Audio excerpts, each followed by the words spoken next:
Hi guys, welcome to the short video about question if it's possible to make a pill organizer which is really working in your own 3D printer. And of course, second question is then also, does it make sense to do it really here? I have a rather small one. I've downloaded the model from Thingiverse, which is a really good site. Usually these things really work.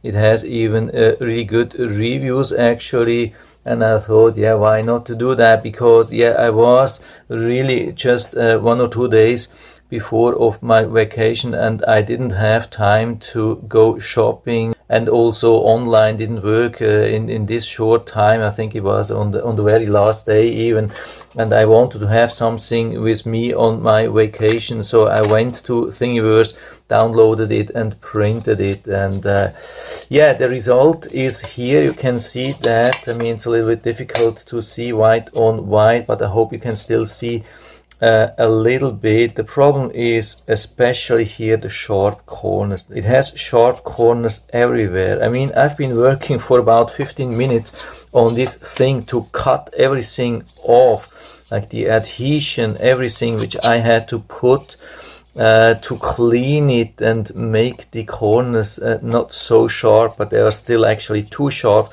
When I would put this into my suitcase, it would, or it could, at least damage a lot of things. Or let's think about, we add this to our toiletry bag where we usually store these things, and it could definitely damage a lot of things. So you will have to work on this for a long time, or you have to work on the model for a long time to improve that it doesn't produce these sharp corners here. It's really insane.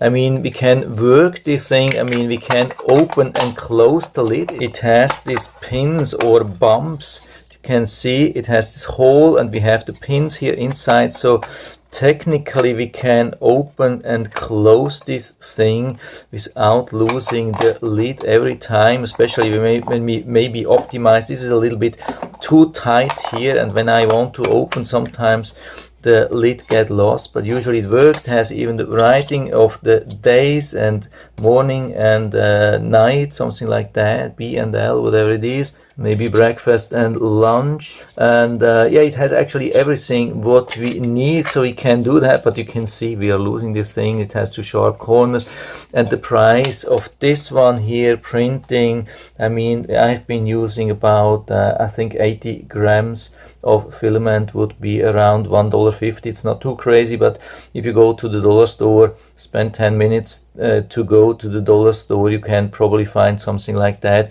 in much better quality for $1, or even, or if you go to maybe $5 store or so, I'm pretty sure you can find much better one. Or if you go even to Amazon, and I'll put down the link to the Amazon listings of such things down into the description, and I can tell you, you will find much more sophisticated things. It's crazy what they have on Amazon when you look for like pill organizers, pill boxes, these things here. You can find really good stuff like box in the box and these things which are much more sophisticated than this thing here. So for me, it didn't even work as an emergency thing. I decided to just put some of the pills into a bag and take with me this thing here. Yeah, I mean, you can optimize this if you work for a week on such a thing, optimize it maybe, and then work on the corners and do a couple of things, maybe print 5-10 models, and then you have something perfect. You end up with a lot of work, pay $20. It's definitely not worth to do, I would say. Definitely, if you have something better, if you have found the perfect model, which I haven't, then let us know down in the description, and please share the link with us if you have found something perfect. But I think it's not around. I've been looking for the reviews for many of them. Most of them don't even have good reviews. This one had better reviews, but still you can see it doesn't work. So this thing was definitely not worth investing the time and printing it, and it goes into the trash now. So I still hope I've been able to help you a little bit with this video. If you like it, give me a thumbs up, subscribe my channel. Thanks for watching, and see you next time.